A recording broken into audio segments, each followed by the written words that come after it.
They are supposed to be protecting children, but a new report claims the Department of Children and Family Services in LA County is putting kids at risk.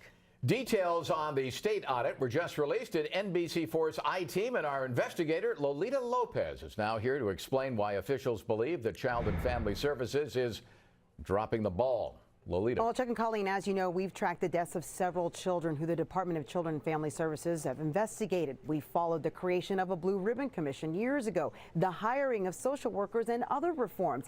Now a new audit finds the department failed to complete investigations, sometimes going 90 or even 400 days. It comes following the deaths of Gabriel Fernandez in 2013 and Anthony Avalos in 2018.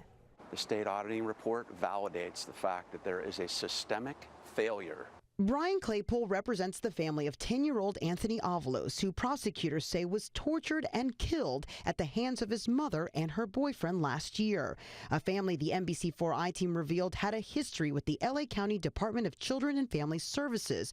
Well, this state audit of DCFS found the department has unnecessarily risked the health and safety of children in its care and has left children in unsafe and abusive situations for months longer than necessary. In the Anthony Avalos case, there were 3 mandated reporters of abuse within 2 days, and it took the social worker almost 4 days to even go out and investigate. In the cases reviewed by auditors, some social workers did not attempt to address safety threats in the children's homes or failed to complete safety and risk assessments. These are tools used to decide if a child, for example, should be taken out of an unsafe environment. There were policies that were, and frankly, contradictory. DCFS Director Bobby Cagle took over the department 18 months ago. He says training on those tools is happening now. Why hasn't the training happened before?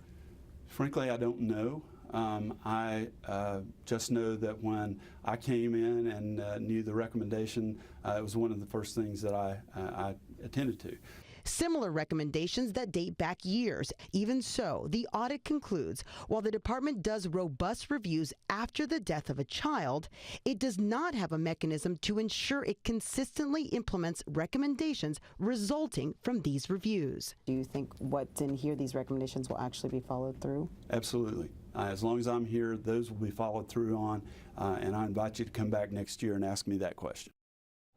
Yeah, and we will hold him to it. Now, recommendations in this audit include creating tracking reports and a monitoring type system by November. County supervisors who've been working on this issue tell us that just this week they approved the creation of a new office to better service the needs of LGBTQ within the system. And the assembly member who called for this very audit tells NBC4 there is a minimal window to make changes this time, and if not, the legislature will take action. Live in the newsroom, Lolita Lopez, NBC4 News.